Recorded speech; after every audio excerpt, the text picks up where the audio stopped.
For millennia, audio engineers everywhere have been trying to master the skill of making their drums not sound like boxes. And then somebody had the great idea to turn a box into a drum. So how do you put a mic on this thing and make it sound good? Well, today, I'm going to show you how. I took you home.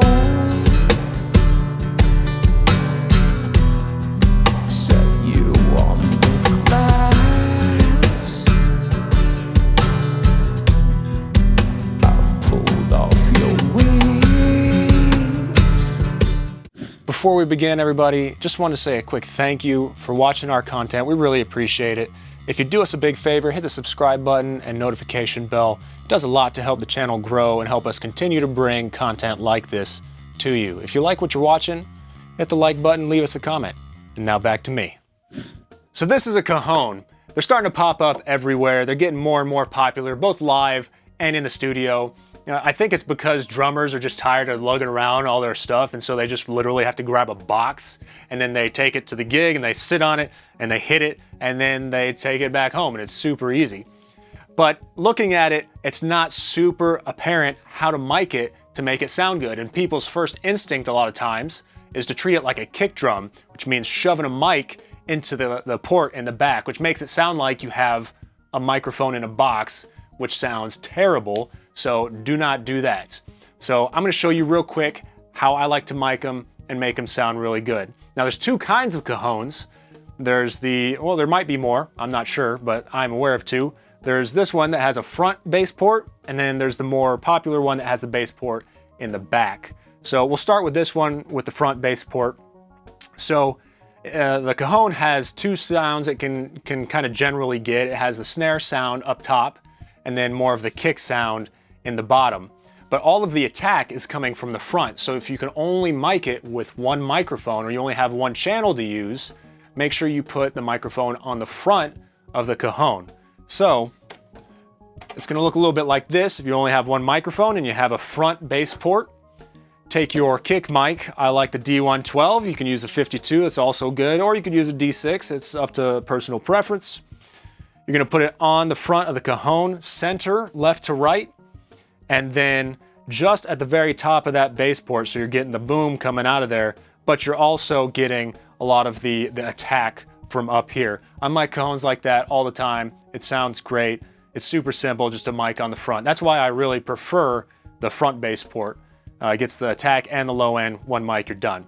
But let's say that you have a back bass port and you only have one microphone or one channel to use, then treat it kind of like a snare drum, right? So grab a 57.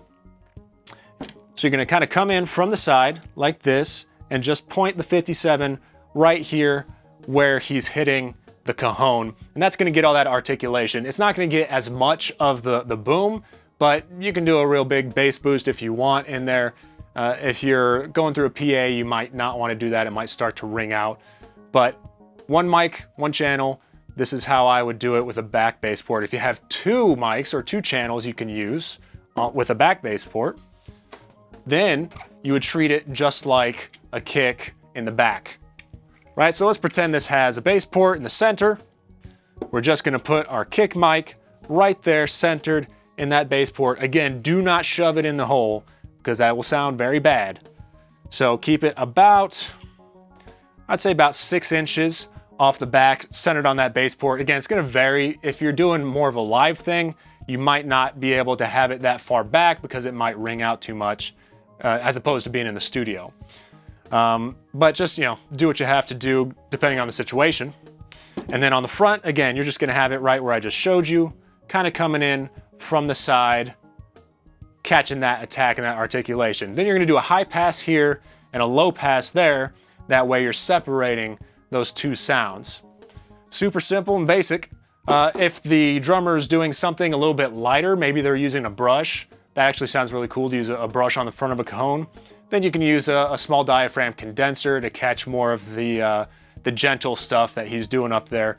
If he's doing more like heavier hitting and stuff, I would go with a 57 or a dynamic microphone. Now that you know how to mic a Cajon, that's half the battle. Now you have to learn how to mix a Cajon once you've mic'd it correct. But there's good news, guys. next week, I'm releasing that video, how to mix a cajon.